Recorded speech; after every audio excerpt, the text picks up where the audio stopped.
everybody. As she said, my name is Ameera, which in Arabic actually means princess, and I swear it has relevance later on, so just hold on to that. So when I first got the option to come here and to speak at an open mic, multilingual, multicultural night, my first thought was, what am I gonna say?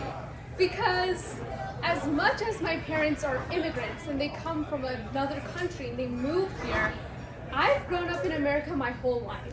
All I've ever known is literally the Bay Area, unless you count those like visits to Florida for cruises that I don't remember because I was like 3, you know?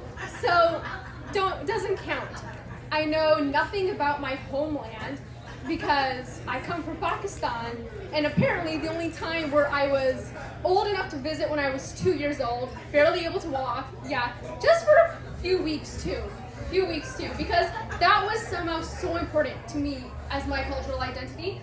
Those were my roots, those 2 months as a 2-year-old. So, when I got this prompt, I had to figure out how exactly I'm going to fit in, what exactly am I going to say, am I going to share. So, I thought, well, let's go back to the roots then. Let's go back to who I am, that I come from Pakistan.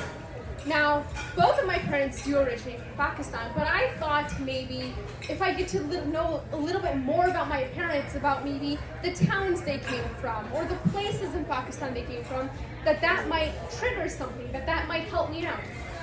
So I go and ask my parents, you guys are both from Pakistan, but where do you come from? They both come from Lahore. They were both born in the same hospital.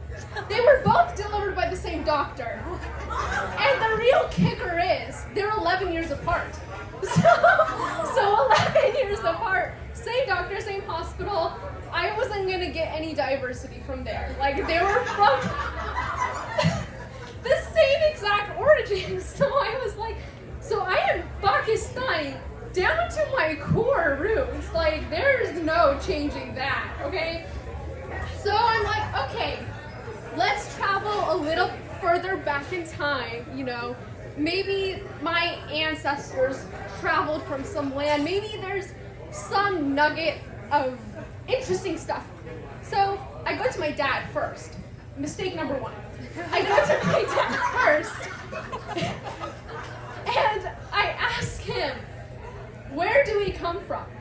You know, who are our ancestors? And he looks at me really seriously too. He looks at me, he's like, Beta ji, our ancestor is Genghis Khan.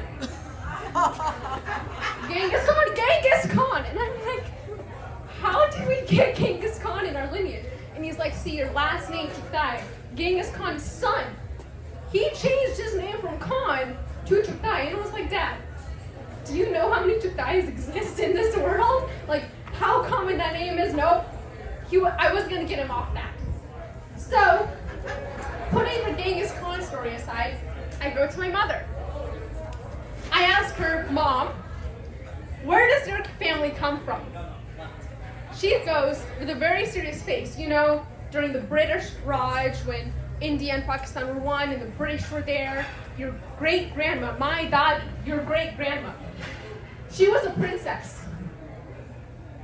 See, that's where the name comes from, I'm assuming, like princess. And I ask her, a princess?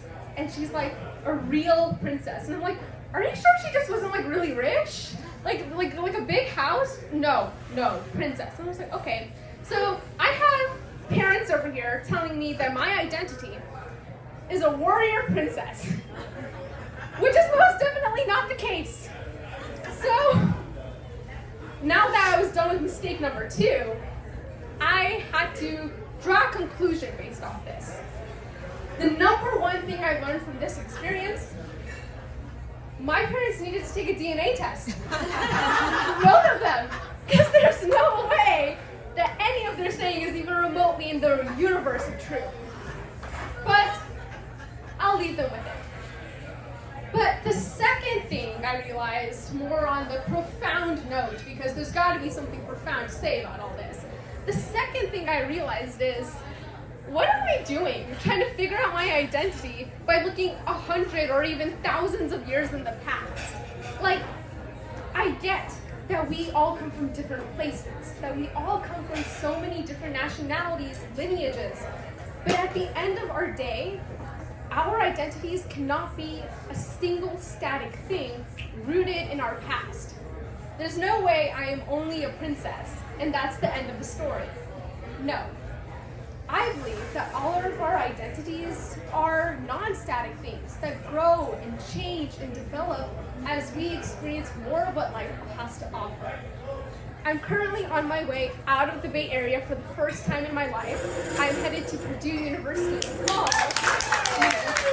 It's a university out in nowhere. Like, I'm talking about Indiana. For those of you who watch Stranger Things, like, that is now gonna be my home state. Like, you know, and I didn't know this either. I started watching Stranger Things for the first time yesterday, and I was like, oh my god, my state is popular. So, you know, that helped. But for the first time in my life, I'm gonna be in a place that isn't the Bay.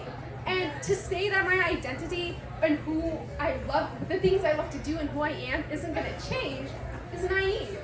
But being excited for the change, being excited to see where we're going to grow, that's what it counts. And that's where identity should be. Thank you.